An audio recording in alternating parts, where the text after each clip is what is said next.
महाभारत एक ऐसा महाकाव्य है जो कि हिंदू धर्म का आधार है। महाभारत महाकाव्य श्री गणेश के हाथों से लिखा गया है। इसे वेद व्यास ने बोला है। महाभारत में कौरव और पांडवों के बीच राज्य प्राप्ति के लिए युद्ध हुआ था। इस युद्ध में कौरवों की तरफ से श्री गुरु द्रोणाचार्य ने भाग लिया था।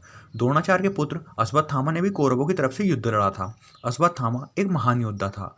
आज हम आपको महाभारत के इस अमर योद्धा अश्वत्थामा के बारे में बताएंगे। अश्वत्थामा द्रोणाचार्य का पुत्र था। उसका जन्म महाभारत काल में यानी द्वापर युग में हुआ था। द्रोणाचार्य को संतान की प्राप्ति नहीं हो रही थी और वे भटकते भटकते हिमाचल की वादियों में पहुंच गए। वहां पर उन्हें तपेश्वर महादेव नामक स्वयं शिवलिंग की पूजा अर्चना की और एक पुत्र की प्राप्ति भी होती है। अश्वत्थामा भगवान शिव का ही एक अंश था। अश्वत्थामा के सर पर एक मणि थी जो कि किसी राक्षस, असुर, मानव, जानवर, देव के सामने निडर बनाए रखती थी। अश्वत्थामा के सर की मणि उसके जन्म के साथ ही थी। इसकी माता का नाम कृपि था। कृपि और द्रोणाचार्य काफी संघर्षपूर्ण जीवन व्यतीत कर रहे थे।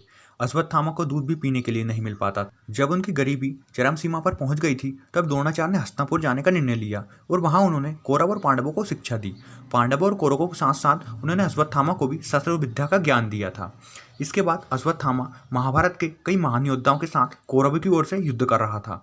वह एक सर्वश्रेष्ठ धनुर्धारी कहा जाता था। लेकिन अश्वत्थामा ने गलती उन्हें कौरवों का साथ दिया था। यह उसके जीवन की सबसे बड़ी गलती थी क्योंकि उसके पिता द्रोणाचार्य ने भी कौरवों का साथ दिया था। द्रोणाचार्य ने यह सोचकर कौरवों का साथ दिया था कि राज्य से निष्ठा रखते हुए वे राज्य के खिलाफ नहीं लड़ सकते। युद्ध के समय उन्हें किसी भी कौरव या अन्य योद्धा की जरूरत नहीं थी।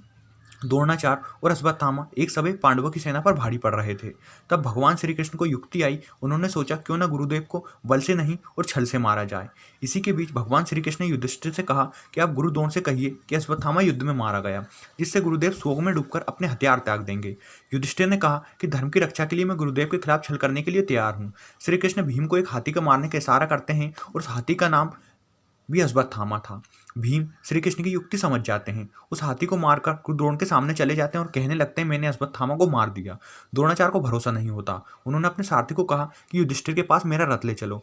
युधिष्ठिर के रथ के सामने पहुंचते ही उन्होंने युधिष्ठिर से कहा क्या ये सत्य है तो अश्वत्थामा की मृत्यु हो चुकी है। तब युधिष्ठिर ने कहा हाँ, अश्वत्थामा मारा गया है, परंतु हाथी। लेकिन जिस वक्त युधिष्ठिर ने परंतु हाथी कहा उस समय श्री कृष्ण ने शंखनाद कर दिया था, जिससे गुरुद्रोण को लगा कि अश्वत्थामा उनका पुत्र मारा गया। तरह युधिष्ठिर के मुंह से झूठ नहीं निकल सकता है। ये बात धर्मराज युधिष्ठिर के मुंह से सुनने के बाद गुरुद्रोण शोक में डूब गए और अपने सारे अस्त्र जमीन पर डाल दिए थे। शोक मनाने लगे। शोक में डूबे हुए द्रोणाचार्य को निहत्था पाकर द्रौपदी के भाई धृष्टद्युम्न ने उनका सर धड़ से अलग कर दिया। पिता की मौत से अश्वत्थामा बहुत ज्यादा गुस्से में था। उसने पांडवों पर बहुत ज्यादा गुस्सा आ रहा था। उसने महाभारत के युद्ध में ठान लिया था कि वे पांचों पांडवों को मार डालेगा। वह पांडवों के शिविर तक गया और द्रौपदी के बेटों को पांडव समझकर मार डाला। तब द्रौपदी ने यह बात पता चली तो उसने अर्जुन सहित सभी पांडवों को अश्वत्थामा को लाने को कहा। अर्जुन ने कसम खाई थी कि वे अश्वत्थामा को द्रौपदी के सामने ले जाकर उसे दंड देगा तथा सभी पांडव श्री कृष्ण के साथ अश्वत्थामा को लेने चले गए। वहां पर अश्वत्थामा छोटा सा युद्ध हुआ जिसमें अश्वत्थामा ने सभी पांडवों को मारने के लिए ब्रह्मास्त्र का प्रयोग किया। उसी समय अर्जुन ने भी ब्रह्मास्त्र चला दिया था। ऋषि मुनियों के समझाने के बाद अर्जुन ने अपना ब्रह्मास्त्र वापस ले लिया, लेकिन अश्वत्थामा को ब्रह्मास्त्र वापस लेना नहीं आता था तो उसने ब्रह्मास्त्र अभिमन्यु की विधवा की कोख के पल रहे बच्चे को मारने के लिए चला दिया था। उसकी जान चली गई। इसके भगवान श्री कृष्ण ने उसे श्राप दिया कि तुम 6000 सालों तक बेसहारा बनकर घूमोगे, कहीं भोजन भी नहीं मिलेगा। उसके सर में वो मणि भी ले ली। सूत्रों से पता चलता है कि अश्वत्थामा आज भी मध्य प्रदेश के घने जंगलों में कई बार देखा गया है और इस बात की पुष्टि भी की गई है। वे उत्तराखंड में ही कई बार देखा जा चुका है। अश्वत्थामा के होने का पता कुछ ऐसा चलता है कि जंगलों में अश्वत्थामा अपने सर से निकलते हुए खून और दर्द के कारण चिल्लाता हुआ घूमता है और कहता है कि वे अभी भी मरना चाहता है। अश्वत्थामा आज भी मध्य प्रदेश के बुरहानपुर के उतावली नदी में स्नान कर में शिव मंदिर में पूजा करते हैं और वहीं पास पहाड़ों के बीच एक तालाब है जो कभी भी नहीं सूखता है, चाहे कितनी भी गर्मी क्यों ना हो। अश्वत्थामा कई बार वहां देखा गया है। तो दोस्तों, ये थी महाभारत के महान योद्धा अश्वत्थामा की पूरी कहानी। उम्मीद करते हैं कहानी आपको जरूर पसंद आई होगी।